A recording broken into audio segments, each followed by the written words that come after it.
Webinaire avec Saxo Bank. Aujourd'hui, on va s'intéresser à la Banque centrale européenne. Ce que je vous propose, c'est qu'afin que tous les participants puissent venir d'attendre 1 à 2 minutes, donc il est 13 h, je vous propose qu'on commence à 13 h 02, ce qui nous permettra de faire un point un peu, bien sûr, sur l'évolution des marchés financiers ces dernières semaines et d'aller un peu de l'avant, puisqu'on a indéniablement la Banque centrale européenne qui va être l'un des principaux focus. J'y reviendrai dans juste un instant. Donc, je vous propose de patienter 1 à 2 minutes grand maximum et on pourra commencer.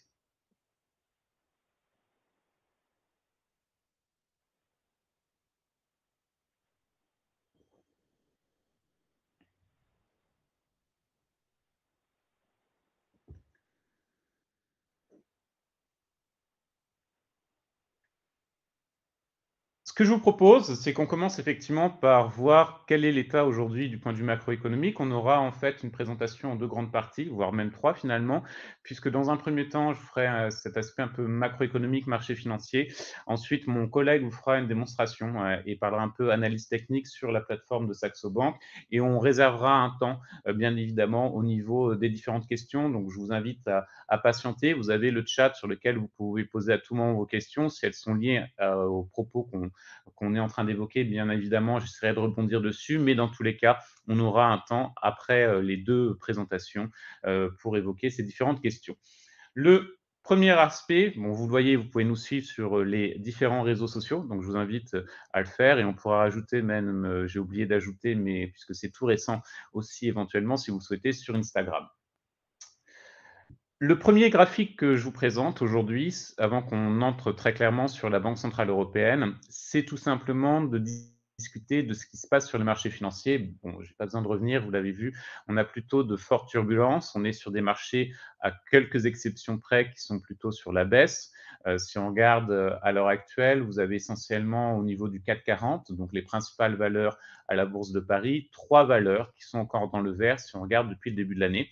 C'est Total, bien évidemment, Total Énergie du fait de la hausse des prix des matières premières fossiles. L'autre, c'est bien évidemment, vous avez aussi Thales dans le domaine de la défense, hein, tout le contexte que vous connaissez tous au niveau de la guerre en Ukraine. Et derrière cela, vous avez aussi une petite surprise, j'oserais dire, puisque Renault est également dans le vert, secteur automobile, et c'est certainement lié au fait que ce soit une valeur qui ne soit pas trop chère. Mais on est sur des marchés qui sont baissiers. Alors, vous avez bien sûr plusieurs facteurs qui expliquent cette baisse. Et il y en a un qui est assez peu évoqué, que je vous représente ici graphiquement, c'est ce qu'on appelle la liquidité en dollars. Qu'est-ce qu'on entend par la liquidité en dollars? Vous le savez très certainement, on est dans un monde où le dollar américain a un rôle essentiel et bien évidemment, plus vous avez de dollars américains en circulation, plus ça va être un élément de soutien à la fois de l'activité économique, mais aussi des marchés financiers. Ici, chez Saxo Bank, au niveau de notre équipe recherche, on a essayé de modéliser justement l'évolution de cette liquidité en dollars en se basant sur les 25 principales économies mondiales. Ce que vous voyez très nettement graphiquement, c'est qu'on a eu 3 sur les dernières années, sur les 10 dernières années, 3 moments où la liquidité en dollars au niveau mondial était en contraction. Ce qui est effectivement négatif, comme vous pouvez vous en douter. Le premier moment, c'est 2015. Alors, c'est notamment lorsque la Chine a dévalué à 3 reprises au mois d'août sa monnaie. Le deuxième moment, c'est lorsqu'on était au tout début de 2019. C'était avec en toile de fond la guerre commerciale États-Unis et Chine qui était extrêmement intense à cette période. Et vous le voyez, c'est tout récent, depuis quelques mois, on a de nouveau une contraction de la liquidité en dollars. Alors, c'est bien sûr lié au fait que les banques centrales augmentent les taux directeurs, tout simplement parce que le seul moyen qu'elles ont à disposition pour lutter contre l'inflation, c'est bien sûr d'avoir des taux directeurs qui soient plus élevés. Donc, le coût de l'argent, le loyer de l'argent est augmenté. Le problème, c'est que lorsque vous avez systématiquement, et c'est un facteur clé, une contraction de la liquidité en dollars, et vous voyez très bien, les 2 dernières fois, on a eu des marchés qui étaient baissiers. Vous avez eu un coût du refinancement, notamment en dollars, qui était plus important. Vous aviez très généralement des flux de capitaux sortants des principaux marchés vers les États-Unis, et notamment des difficultés au niveau des marchés émergents. Et vous avez aussi quand même généralement des perturbations sur les indices boursiers. Donc la liquidité en dollars, pour nous, c'est vraiment fondamentalement la principale explication sur l'évolution des marchés financiers. Alors bien évidemment, on pourra tout à fait dire, il y a l'Ukraine, puisque c'est un peu l'explication pour tous les difficultés qu'on retrouve aujourd'hui, mais c'est un peu limitatif, j'oserais dire, puisque la réalité, c'est que la toile de fond, c'est vraiment cette liquidité en dollars qui va être essentielle. Alors bien évidemment, on essaye de la monitorer, de la suivre de très près chez Saxo Bank. Le problème, c'est qu'à court terme, vraisemblablement, cette liquidité en dollars, elle va continuer de diminuer, ce qui veut dire vraisemblablement qu'en termes de marché financier, notamment sur les indices boursiers, on n'a peut-être pas atteint le point bas. Mais j'y reviendrai, ça ne veut pas dire qu'on a des marchés financiers qui sont en baisse, ça ne veut pas dire pour autant qu'il n'y a pas d'opportunité d'investissement, et je vais y revenir dans une autre partie. Si on renoue à notre thème qui est plutôt la Banque centrale européenne. Comme vous le savez, la Banque centrale européenne, elle a pour mission aujourd'hui effectivement de fixer le loyer de l'argent en zone euro. Vous avez une réunion qui va être prévue le 27 octobre prochain et vous avez un consensus sur le fait qu'elle n'aura pas d'autre choix que d'augmenter ses taux directeurs, soit de 50 points de base, soit de 75 points de base, tout simplement parce que les dernières données montrent que l'inflation est toujours hors contrôle en zone euro. Ici, je vous présente graphiquement le scénario de la Banque centrale européenne et l'évolution des prix à la consommation au niveau de la zone euro.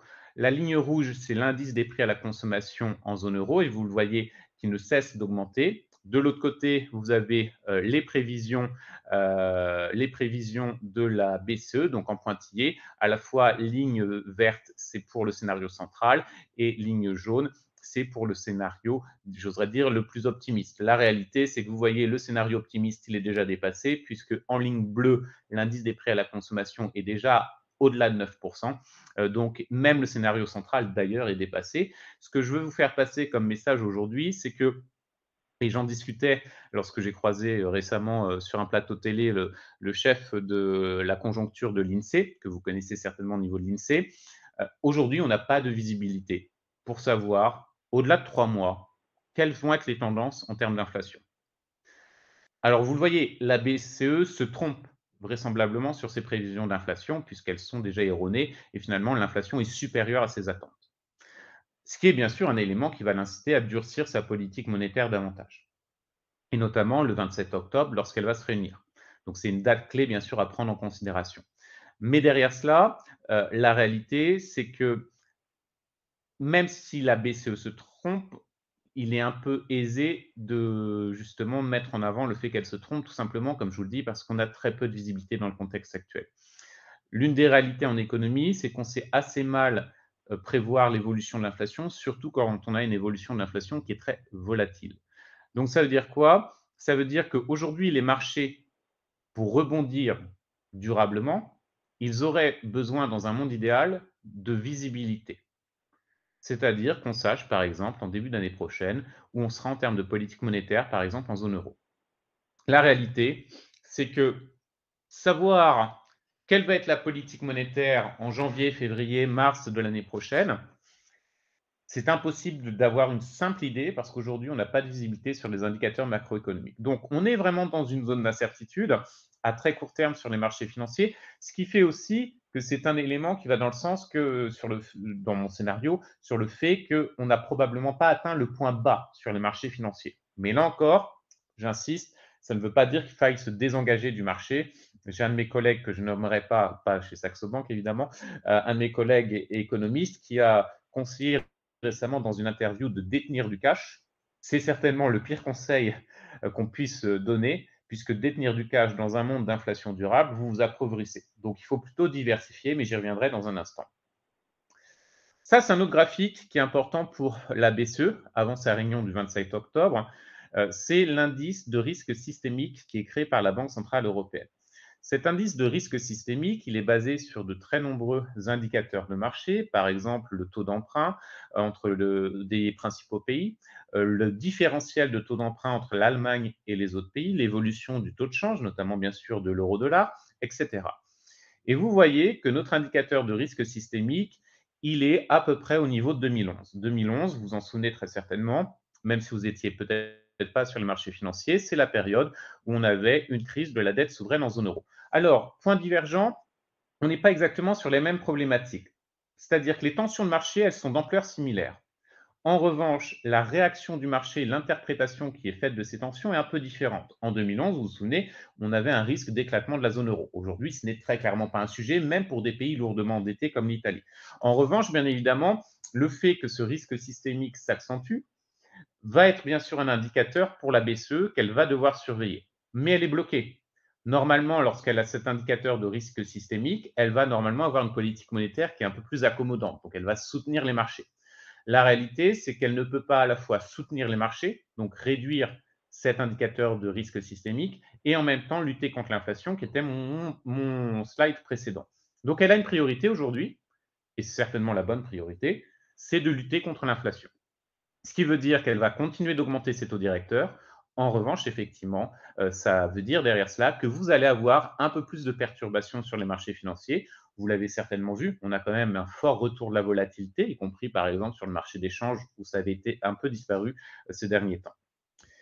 En parlant de marché des changes, vous avez une autre thématique qui intervient régulièrement, c'est de savoir à quel niveau vous êtes dans un monde. Si vous avez surveillé, vous avez certainement vu que l'euro-dollar a fortement baissé sous la parité. On reste sur une tendance qui est baissière. Que vous ayez investi sur l'euro-dollar ou vous ayez voyagé hors zone euro dernièrement, vous en êtes très certainement rendu compte. On est dans un monde non pas uniquement où le dollar est faible, où l'euro est faible, veuillez m'excuser, du fait notamment du risque de récession, de la crise énergétique de la zone euro, mais vous êtes surtout dans un monde où le dollar est fort. Ici, je vous ai présenté une manière calculée qu'ont les économistes, c'est ce qu'on appelle le taux de change réel effectif. Et si on se base sur le taux de change réel effectif, vous êtes sur un dollar qui est à peu près surévalué d'environ 28% face à l'euro. Alors automatiquement, cette survalorisation du dollar, c'est un problème pour tout le monde. Les États qui se refinancent en dollars, tous les pays émergents notamment, qui ont quand même beaucoup de dettes en dollars. Au niveau du commerce international, c'est un autre problème. Et bien évidemment, quand on a ces sujets de volatilité du taux de change et de force du dollar, qu'est-ce qui intervient tout de suite? On va parler de nouveaux accords du Plaza. Les accords du Plaza, c'est 1985, septembre 85, et vous avez eu tous les pays développés, j'inclus le Japon, dans ce cercle-là, qui ont décidé d'intervenir sur le marché d'échange avec les États-Unis pour tout simplement limiter l'appréciation du dollar. C'était des interventions très massives et ça a été un succès puisqu'effectivement le dollar a fini par refluer. Est-ce qu'on est aujourd'hui vers cette possibilité, et notamment si vous avez une exposition sur le marché d'échange, c'est important à savoir, est-ce qu'on est éventuellement vers un nouvel accord du Plaza? Probablement pas. Pourquoi? Pour deux raisons. Un, bien évidemment, le dollar est surévalué, mais pas au niveau de 1985, où c'était des proportions beaucoup plus importantes. Et le deuxième point, c'est que vous aviez en 1985 plutôt déjà un changement au niveau des fondamentaux économiques américains, à savoir que l'économie américaine commençait très nettement à ralentir. Alors vous me direz, oui, mais l'économie américaine ralentit aujourd'hui, certes, mais dans un panorama où vous avez probablement un tiers des économies mondiales qui vont entrer en récession l'année prochaine, ce qui ne sera pas le cas des États-Unis. Donc les États-Unis, comparativement, performeront toujours probablement bien mieux que la plupart des autres économies et surtout en l'occurrence de la zone euro. Vous l'avez vu, cet aspect récession en zone euro que je viens d'évoquer en filigrane, c'est aussi une problématique pour la Banque centrale européenne. Mon dernier slide, puisque je voulais vraiment faire une phase introductive, puisqu'on aura un temps pour les questions-réponses, c'est de voir le rapport CFTC, qui est publié chaque semaine, qui est un rapport qu'on suit de très près, que mon collègue, notamment Ole Hansen, publie assez régulièrement des analyses à ce sujet. Et je me suis permis de reprendre un peu cette thématique. Et vous voyez, alors, vous avez un repositionnement court terme des traders à l'achat sur l'euro. Alors, point important, le rapport CFTC, il concerne uniquement les positions spéculatives. Donc, mais ça vous donne un beau panorama quand même du positionnement d'acteurs importants sur le marché. Et ce qui va être essentiel, c'est tout simplement les positions nettes. Donc, c'est notre courbe rouge. Vous le voyez qui sont légèrement désormais, on est très loin quand même des niveaux de 2020 où vous aviez un marché largement acheteur sur l'euro, légèrement positif sur l'euro. Alors, c'est plutôt du rebond technique, puisque comme je vous l'ai dit, la tendance, malgré tout, sur l'euro-dollar, elle est plutôt, en tout cas si on s'intéresse uniquement à l'euro-dollar, elle est plutôt à la baisse pour une raison qui est simple. Comme je vous l'ai dit, on reste dans un marché centré sur le dollar américain. C'est la valeur refuge par excellence. Et l'autre point qui va compter, c'est tout simplement le fait que vous avez une crise à la fois économique, récession, crise énergétique, ça, c'est plutôt compliqué à prendre en considération, qui viennent se greffer dans ce contexte-là. Donc normalement, ce rebond, vous voyez, sur, le graphique a assez peu de chances de perdurer et encore une fois, en tout cas, mon collègue Ole Hansen publie assez régulièrement à ce sujet, au niveau des différentes analyses. On aura une phase de questions-réponses par la suite. Je vais maintenant laisser, la parole à mon collègue qui va vous faire un point un peu sur, la plateforme, l'analyse technique et on pourra revenir, hein, je pense que vous avez pas mal de questions, d'ici quelques minutes sur cet aspect-là. Oui, bonjour à tous. Merci, Christopher pour ce point.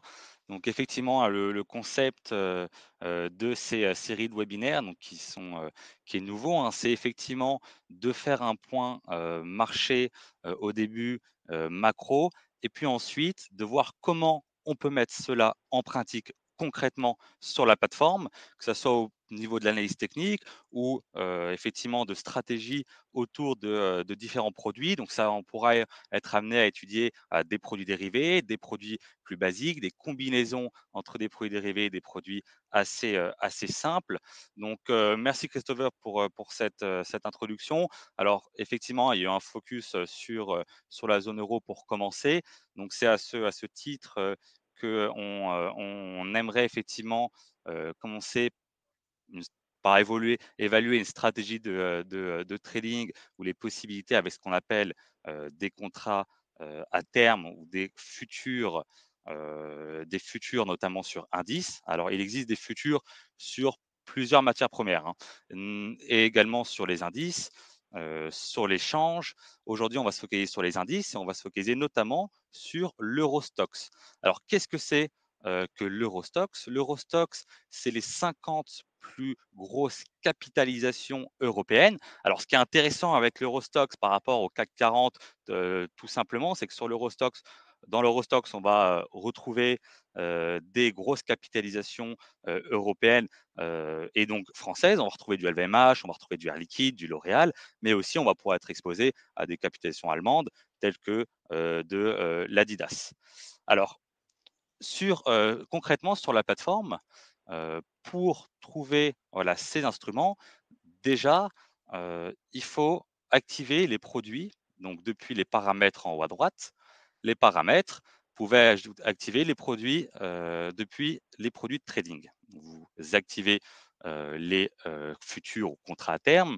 Alors, il y aura un test à passer. Il faut savoir que le test, vivement conseillé effectivement de le réussir, mais ne pas le réussir ne vous empêchera pas par la suite de traiter. Vous aurez un rappel de risque, mais il est important effectivement de le réussir et de bien comprendre les instruments. Alors pourquoi, le faire avec des futurs et pas le faire avec un ETF, simple, j'allais dire sur l'indice?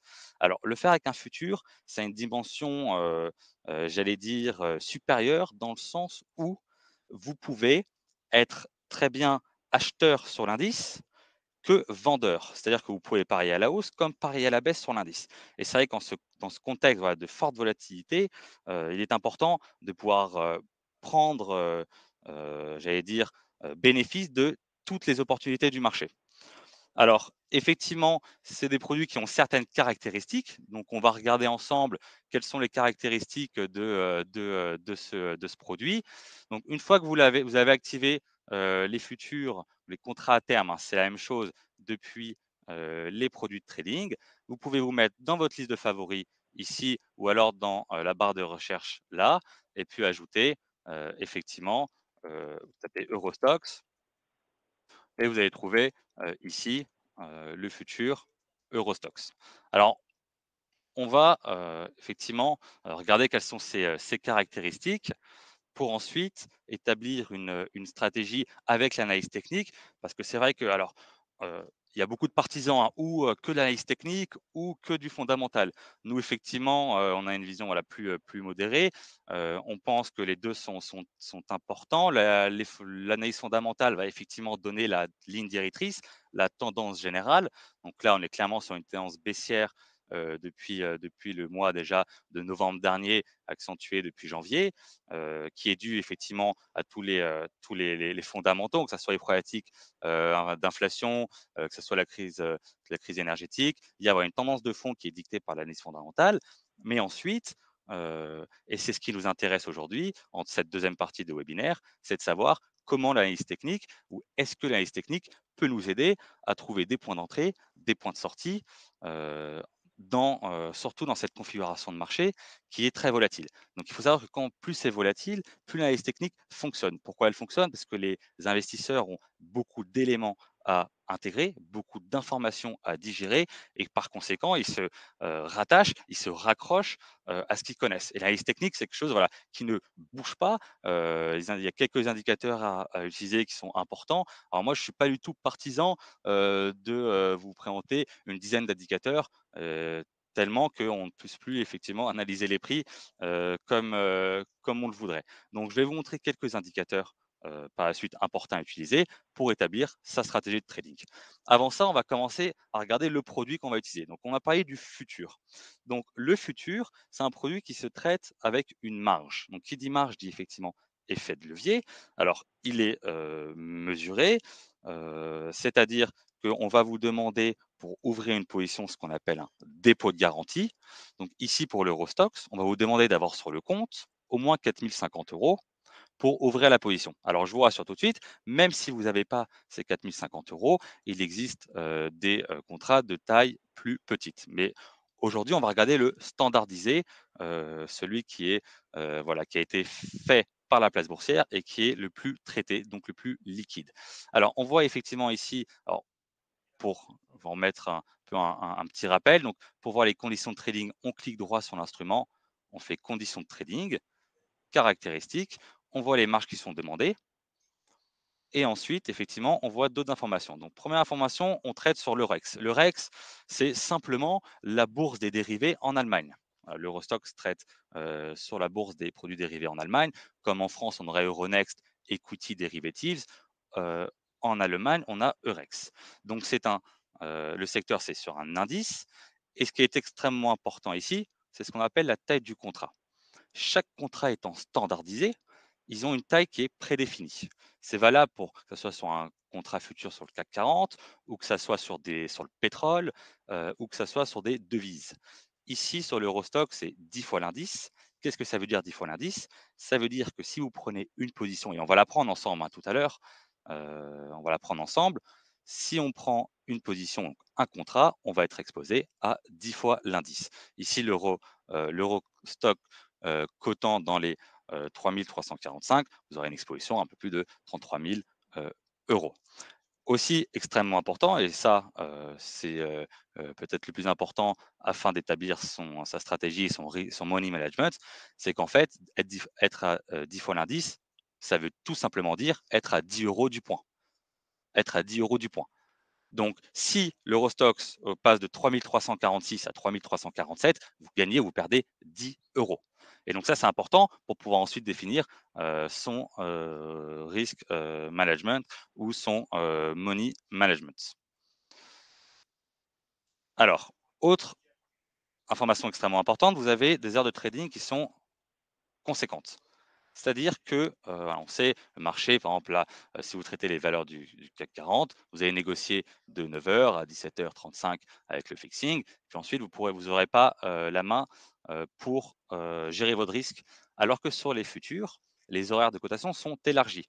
Là, vous pouvez retrouver les horaires de cotation dans les caractéristiques du produit. On voit que, le marché est ouvert de 2 h 10 du matin à 22 h le soir. Donc, vous voyez, en termes de gestion du risque, même si c'est pour couvrir, par exemple, un portefeuille action, c'est extrêmement appréciable. Alors, ceci étant, présenté, bien sûr, alors il faut, effectivement, si vous avez des questions ensuite, voilà, sur le produit et cetera, il y aura absolument aucun problème. Maintenant, on va rentrer dans l'analyse technique, dans le concret. Donc comment on peut faire, au vu de cette configuration de marché-là, pour jouer effectivement les événements qui sont imminents, hein. Demain, on a les chiffres sur l'inflation aux États-Unis et on sait que c'est sûrement un indicateur, enfin l'indicateur avec le NFP, hein, donc l'emploi américain qui est paru vendredi dernier, le plus traité et là où il y a le plus de volatilité. Donc, comment on peut effectivement traiter ce chiffre demain? Qu'est-ce qui va se passer, voilà, si le chiffre est meilleur qu'attendu? Qu'est-ce qui va se passer s'il est pire qu'attendu? Là, sur les chiffres sur l'inflation aux États-Unis, on attend 8,1 d'inflation aux États-Unis, sur l'année, contre 8,3 qui a été le chiffre précédent. Donc voilà, une bonne surprise permettrait aux indices, voilà, de rebondir fortement et à l'inverse, de effectivement, retourner sur des niveaux extrêmement bas, les plus bas, voire encore en dessous. Donc est-ce que l'analyse technique peut nous aider à définir des niveaux? Donc c'est ce qu'on va voir tout de suite. Donc ici, dans mon graphique, alors 2 solutions, soit je mets la petite épingle ici pour lier les instruments entre eux. Vous voyez, si j'appuie sur la petite épingle et que je clique dans mes favoris, le graphique va s'ajuster automatiquement. Soit ici, je tape l'instrument que je souhaite. Donc là, on est sur le graphique de l'Eurostoxx. Je mets le plein écran pour que ça soit plus visible pour vous et on va entamer notre analyse technique sur ce titre. Donc on le met en 1 heure parce qu'effectivement, on trade sur du court terme. Là, on souhaite trader, voilà, les événements de la semaine, pas plus. Donc, on va se mettre sur une vision 1 heure. Elle sera suffisante pour notre analyse technique. Comme je vous ai dit, l'analyse technique, c'est extrêmement, important, dans le sens où, elle permet effectivement, de fixer des niveaux d'entrée, des niveaux de sortie, surtout quand il y a beaucoup de volatilité. Alors, un conseil de base en trading, c'est quand même de se mettre avec la tendance. Maintenant, c'est à vous effectivement de trader comme bon vous semble et ici, c'est pas du tout un conseil, directionnel. Je prends une position là en direct, mais ça va être, voilà, une explication de stratégie. C'est bien sûr, pas une invitation à faire exactement, la même chose. Ça est plus à, il faut plus établir, voilà, le raisonnement. Quel est le raisonnement qu'on a effectué pour prendre sa position? Donc 1 1er, 1er indicateur extrêmement, important, c'est ce qu'on appelle le retracement de Fibonacci. Vous allez voir, je vous en donnais que 3 ou 4, pas plus, pas besoin d'en avoir trop. Les plus importants, ce sont ceux-là. Donc le retracement de Fibonacci, vous voyez en haut là, vous avez, ce qu'on appelle les annotations. Donc le retracement de Fibonacci, il permet effectivement, lorsqu'il y a eu un mouvement fort et soudain, de, éventuellement prévoir ou en tout cas créer les supports et résistances du mouvement qui suit le retracement. C'est typiquement le cas ici. Donc, je ne sais pas si vous vous souvenez du rebond qu'on a observé en début de semaine dernière, excusez-moi, qui a été assez violent. Donc, on va créer l'analyse technique autour de ça. Donc, on va mettre effectivement notre projection sur ce mouvement. Donc, le point bas tout en bas du mouvement, le point haut au-dessus du mouvement. Et ça nous donnera nos niveaux de support et résistance des cours actuels. Alors, au milieu, il y a un retracement qui est 50 du mouvement. Il est en noir, on ne le voit pas très bien, donc je vais configurer le graphique pour qu'on le voit mieux. Donc là, on peut descendre. Je vais choisir la couleur blanche ici. Voilà, par exemple, on verra beaucoup mieux. Voilà. Donc là, on a des niveaux, effectivement, des supports et des résistances qui ont été créés grâce au dernier mouvement de rebond qui a été observé la semaine dernière, qui a été violent et rapide. Alors, je vois une petite question sur le chat, je peux y répondre tout de suite, parce qu'effectivement, elle est dans le thème.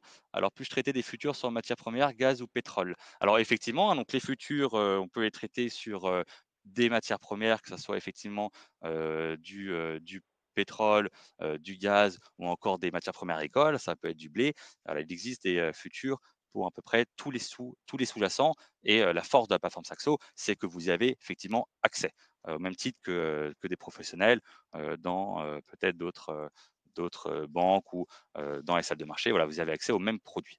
Alors, nous avons fait notre retracement de Fibonacci et donc ça nous a donné des niveaux support, des niveaux résistance. Vous voyez, le retracement de Fibonacci, c'est le pourcentage de retracement d'un niveau. Donc, au milieu, on a les 50%. On voit qu'ici, sur les 38%, on sent là qu'il y a un niveau, que ce soit ici ou là. Sur les 23%, effectivement, les cours ont buté. Donc, c'est déjà un premier indicateur à utiliser. Ensuite, on ne va pas utiliser que ça. On va ajouter ce qu'on appelle, et ce que vous devez connaître, les moyennes mobiles. Donc, en haut, vous pouvez ajouter un indicateur, ici, qui sont les moyennes mobiles. On va prendre les moyennes mobiles simples et on va les configurer. Alors, il y en a en réalité 3, je conseille d'en utiliser 3, qui sont la moyenne mobile de 100 jours, qui permettent de donner vraiment la tendance à long terme. Et d'ailleurs, vous voyez, c'est extrêmement intéressant de voir, si je zoome un petit peu, que le cours ici, c'est, a subi une résistance, hein. Donc déjà, on observe que le 50 du retracement du gros rebond, qui est notre zone ici, qui est notre zone exactement là, je vais vous mettre, hop, petit texte, ici. Déjà, on a première résistance qu'on peut appeler R1. On peut appeler R1 et on va ajouter une moyenne mobile maintenant, un peu moins un peu moins long terme, qui est la 50 jours. Hop. Alors là, c'est les mêmes couleurs. Donc, ce qu'on va faire, vous voyez en haut, elles sont là, nos moyennes mobiles. Donc, on va la prendre. Je vais appuyer sur le petit bouton configuration et je vais la passer en vert parce que j'aime bien le vert. Voilà. Donc là, effectivement, euh, on voit qu'à court terme, plus à court terme, les cours sont soutenus par cette moyenne mobile, donc qui pourra peut-être faire office de support, bien que moins la période est élevée, moins effectivement on peut estimer que c'est un support qui est important. À la différence de la moyenne mobile de 100 jours, qui effectivement, elle est une moyenne mobile long terme, et donc on peut considérer que cette résistance est assez solide. De plus, qu'elle est couplée avec les 50 du retracement ici. Donc on sait déjà qu'ici on a un mouvement, on a en tout cas une résistance qui peut être extrêmement intéressante. Il ne faudrait pas qu'elle le casse, sinon on pourrait aller chercher le niveau au-dessus, les 38 de retracement. Le troisième indicateur qu'on va utiliser, ça va être le RSI. Alors, vous avez sûrement déjà entendu parler du RSI pour ce qui est de ce qu'on appelle le surachat ou la survente. Alors ça, c'est une utilisation extrêmement basique du RSI. En réalité, on l'utilise un peu différemment. On l'utilise pour tracer les supports et les résistances sur le RSI et notamment ce qu'on appelle les divergences. Alors, la configuration par défaut est celle-ci. Je vous invite à garder la même parce que, pour rappel, les indicateurs techniques ont toujours je vais dire, c'est un peu autoréalisateur, hein, donc effectivement, il faut utiliser les valeurs que le plus grand nombre utilise.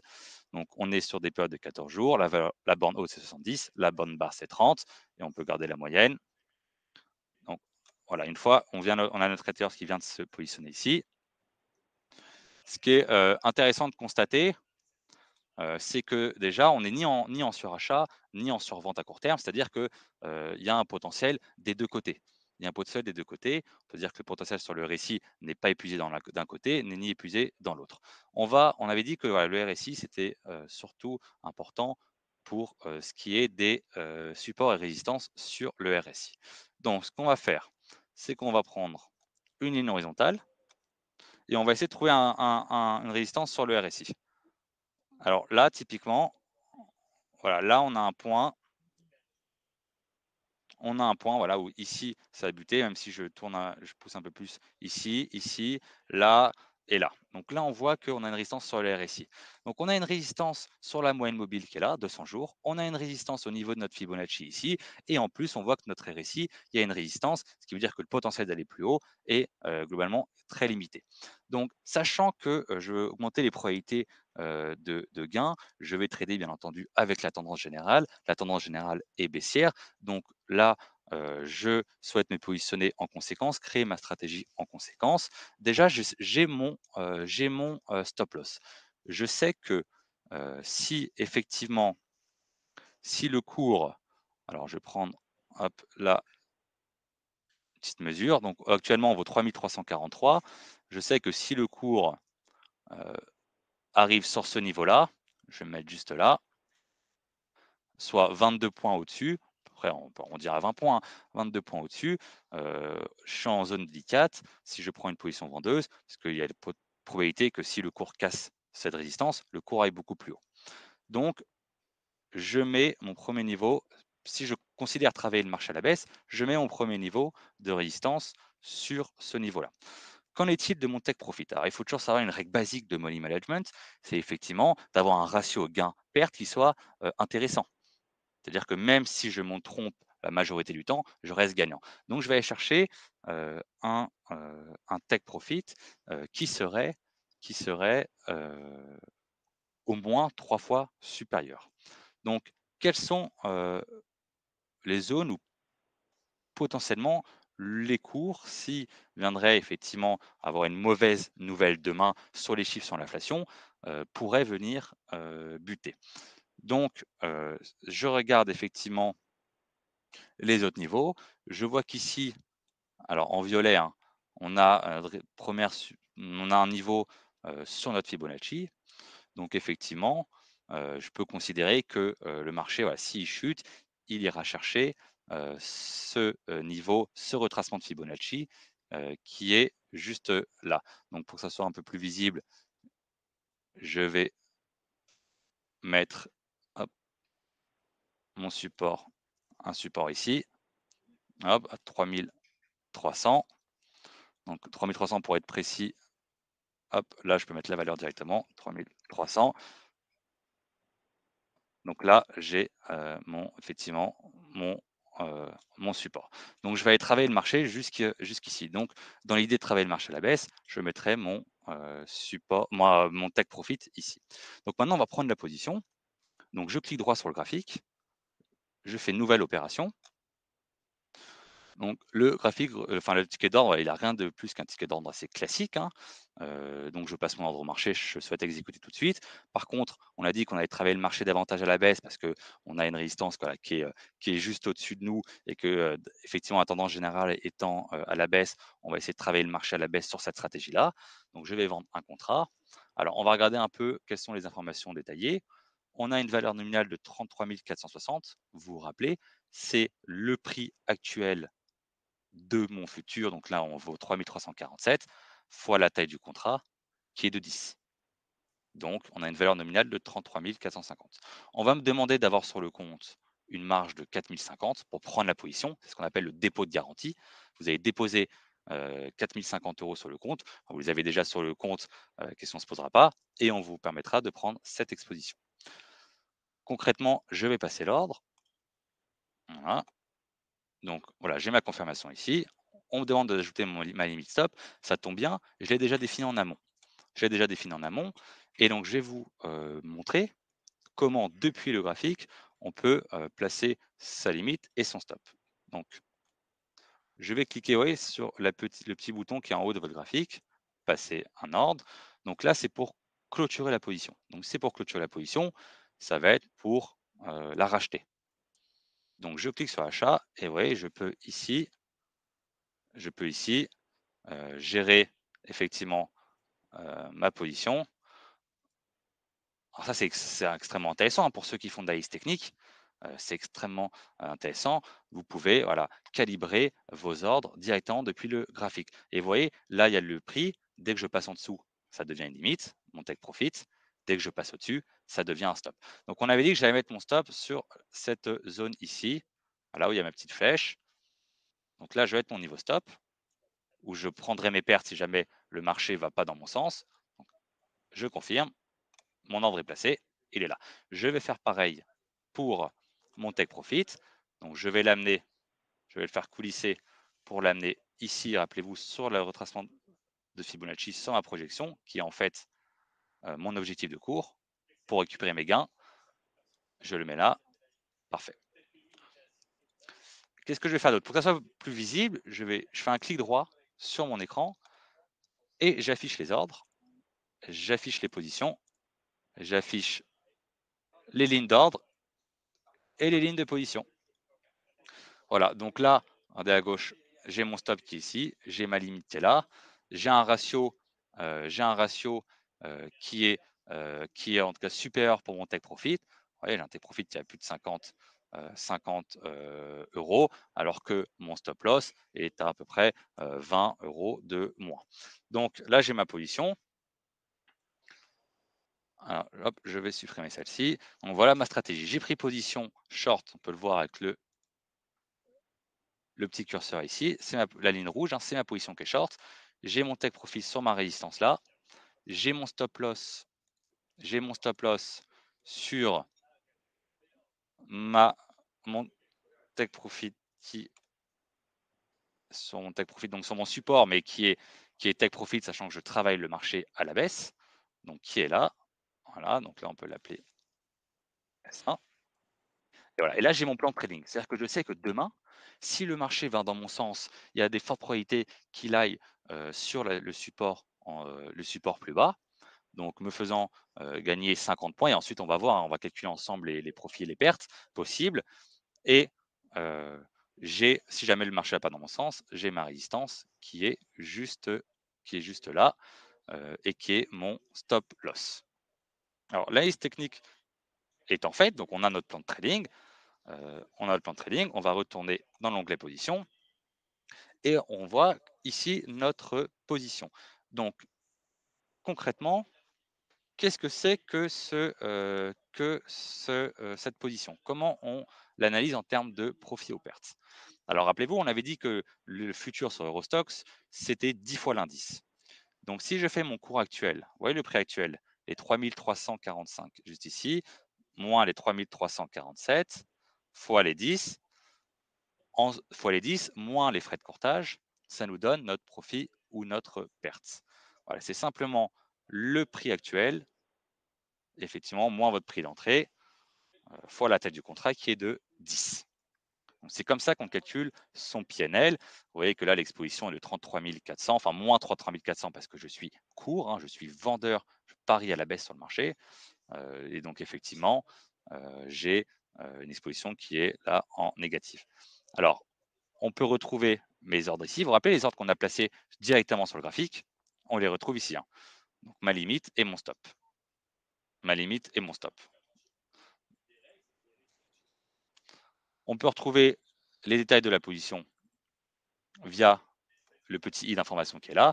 Donc là, vous avez les commissions d'entrée, les commissions de clôture, les frais de bourse. Vous avez la plus ou moins-value, qui est le prix d'entrée moins le prix euh, euh, actuel, voilà, fois la taille du contrat qui est de 10, hein, et on retire les frais de courtage.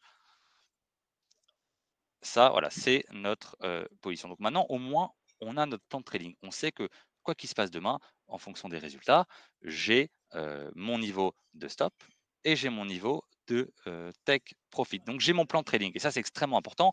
Avec ces niveaux de volatilité là, vous pouvez pas vous permettre de ne pas avoir de plan de trading. C'est ça un plan de trading, c'est savoir combien on va gagner, combien on va perdre, en se laissant un gain bien sûr, un ratio gain-perte qui est positif, hein. On veut effectivement gagner au moins 2, 3 fois ce qu'on risque, hein, et en plus en travaillant le marché à la baisse. Et ça, on peut le faire grâce au futur.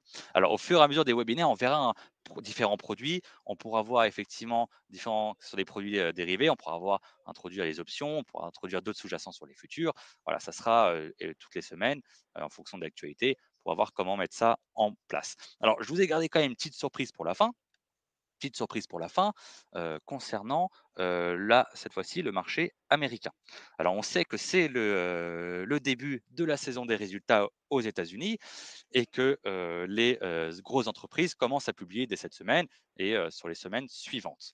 Alors il y a, une possibilité chez Saxo Bank qui est parfois, méconnue, qu'on a vu qui s'appelle le pré-marché. C'est-à-dire que, effectivement, vous pouvez intervenir sur le pré-marché, c'est-à-dire avant l'horaire officiel d'ouverture du marché américain, vous pouvez intervenir et être exécuté.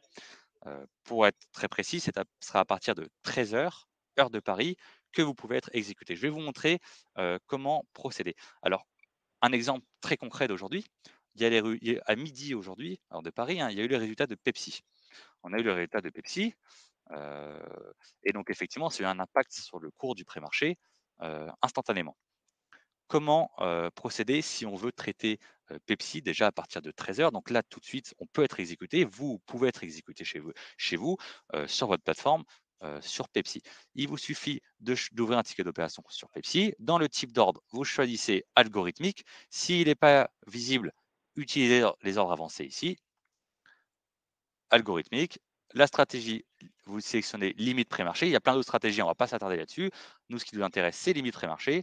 Vous mettez votre quantité et vous pouvez acheter, intervenir ou vendre, hein, si vous en avez en portefeuille, intervenir sur Pepsi avant l'ouverture à 15h30 sur la plateforme Saxo et être exécuté, hein. Là, si vous passez l'ordre et que votre limite est un cours exécutable du pré-marché, vous pouvez être exécuté dès 13 h heure de Paris, soit 2 h 30 avant l'ouverture officielle et avoir un avantage sur les autres investisseurs en ce sens, notamment lorsqu'il y a la saison des résultats.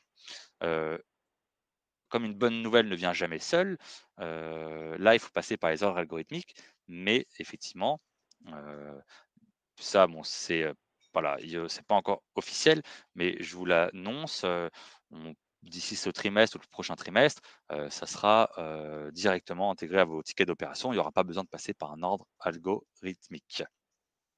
Voilà, donc c'est tout, hein, pour aujourd'hui. On essaie de faire pas trop long à chaque fois, que ça soit vraiment un rendez-vous, heu hebdomadaire, mais que ça soit, voilà, assez concis. Donc on va passer aux questions. Christopher, voilà, s'il y a des questions Mhm. effectivement aussi sur ta première partie, Parfait. je voilà, donc Merci beaucoup. Alors, je vois qu'il y a eu essentiellement deux questions, hein, dans l'immédiat en tout cas, sur lesquelles je vais rebondir. Sur l'indicateur que je vous ai présenté, l'indice de risque systémique de la BCE. Alors, malheureusement, on n'a pas de données qui remontent à 2008-2009, puisque la BCE a commencé à les publier à partir de 2011. En revanche, étant donné la composition de l'indice, de l'indicateur, il est fort probable qu'en 2007, 2008, 2009, on était à des niveaux qui étaient bien supérieurs. En tout cas, c'est un indicateur assez intéressant on publie assez régulièrement, hein, d'ailleurs, des articles où on a cet indicateur mis à jour, tout simplement parce que ça nous donne une visibilité sur le stress de marché et donc sur une potentielle action de la BCE. Donc, c'est quand même un point essentiel. Un mot très rapide, puisque Benjamin a demandé ce qu'on pensait du cas Crédit Suisse. On a pour vocation à ne pas commenter ce que font les autres acteurs bancaires.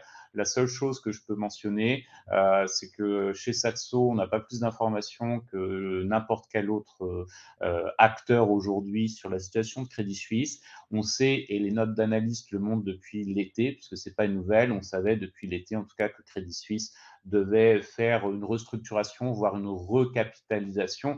Donc j'oserais dire, il y a eu un peu de vent de panique probablement pour rien, et il y a eu sûrement des comparaisons avec des événements de 2007-2008 aux États-Unis qui étaient très clairement irrationnels, voire en partie un peu irresponsables. Ça ne veut pas dire que la banque n'a pas vocation à se restructurer. Je pense que c'est clair et c'est d'ailleurs dans ce sens-là que la banque communique, mais il y a un pas entre une restructuration éventuelle de l'activité et un risque de faillite ou même une comparaison complètement erronée avec les Man Brothers. Donc c'est pour ça que je reste très très prudent sur ce type de commentaires. Et alors, je vous laisse quelques minutes, bien sûr, hein, pour poser d'autres questions. En attendant, je vous invite, comme l'a dit mon collègue, on organise régulièrement ces webinaires. Donc, on en a deux. Vous pouvez déjà vous inscrire, deux qui sont programmés. Le 19 octobre, mercredi, donc prochain, à 13 heures, on va se focaliser un peu plus sur les marchés américains, donc à la fois du point de vue macroéconomique, dans la perspective de la réunion de la Fed qu'on aura dans quelques semaines, et également voir en termes de stratégie comment ça peut être intéressant. Et surtout, peut-être un point qui va vous intéresser encore plus, c'est jeudi 3 novembre à 13 heures. On a un focus un peu sur investir sur les small caps dans un marché qui est en partie récessionniste. Alors, je sais que les small caps, c'est toujours un gros sujet. L'idée, c'est un peu voir comment on navigue dans cet environnement-là qui est un peu compliqué, notamment pour les small caps, mais pas uniquement. Comme je le mentionnais précédemment, il y a assez peu de valeurs qui s'en sortent plutôt bien en ce moment, ce qui est normal hein, dans ce type de marché. Il n'y a pas de surprise à cet égard. Donc, effectivement, n'hésitez pas à vous inscrire. Alors, je ne sais pas s'il y a d'autres j'ai une questions. petite question, ouais, j'ai une question là ER. Alors les ordres stop et limites sont-ils automatiquement liés? Alors c'est une excellente question. C'est important de préciser effectivement, alors sur les futurs, ils sont pas, directement liés. Il faut, penser effectivement à une fois que vous avez clôturé votre position, d'annuler vos ordres, d'annuler les ordres, voilà, take profit ou stop loss, parce que sur les futurs, ils ne sont pas, directement liés. Donc, excellente question, hein. Sur les actions, voilà, si on clôture notre position, les ordres liés s'annulent automatiquement.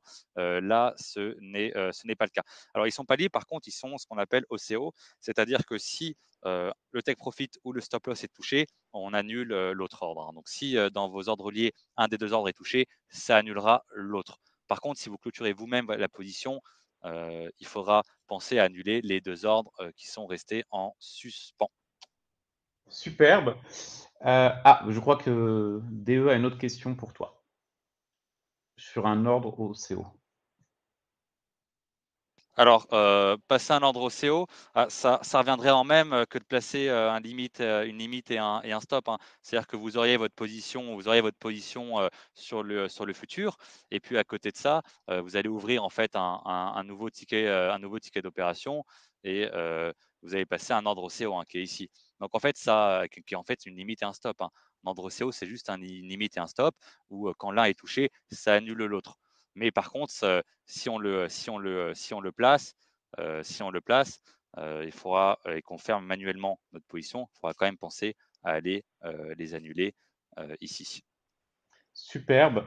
Merci encore à tous et bien sûr, merci énormément Nicolas également. Merci aussi à Loïc, hein, qui, du côté marketing a préparé tout cela. Donc merci à tous pour votre participation. On se retrouve tous mercredi prochain, donc comme je le disais, à 13 heures. On fera un point un peu plus focus, États-Unis et encore merci bien évidemment une nouvelle fois juste, je rappelle que vous pouvez aussi nous suivre sur les réseaux sociaux si vous avez des questions éventuelles, y compris même maintenant désormais, sur Instagram, c'est tout nouveau. Encore merci à tous et je vous souhaite une excellente journée. À très vite. Merci beaucoup.